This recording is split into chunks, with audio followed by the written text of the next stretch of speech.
সেনাবাহিনী ও র্যাবের সমন্বয়ে গঠিত যৌথ অভিযানে কুমিল্লা নগরী এবং সদর দক্ষিণ উপজেলায় কিশোর গ্যাংয়ের মূল অস্ত্র সরবরাহকারী সহ ৯ জনকে আটক করা হয়েছে।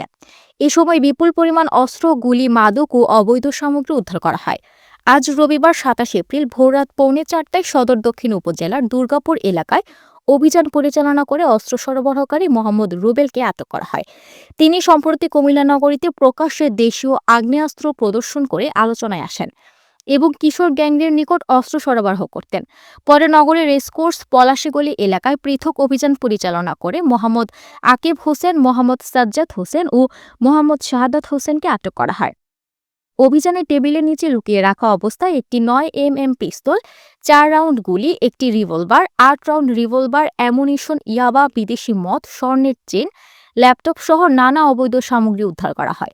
আটককৃত ব্যক্তিদের তথ্য মতে কিশোর গ্যাংয়ের আরও ৪ সদস্য মোহাম্মদ সাইফুল ইসলাম, মোহাম্মদ ইমরান হোসেন রতন, মোহাম্মদ মুজাহিদ এবং মোহাম্মদ রাফিউল আলম শফিককে বিভিন্ন স্থানে অভিযান পরিচালনা করে আটক করা হয়। তাদের কাছ থেকে আরও ৪টি মোবাইল ফোন উদ্ধার করা হয়।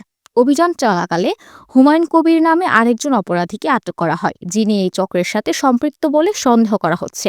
আটককৃত ব্যক্তি ও উদ্ধারকৃত আলামতসমূহ আইনানুগ ব্যবস্থা গ্রহণের জন্য সংশ্লিষ্ট থানায় হস্তান্তরের প্রক্রিয়া চলমান রয়েছে।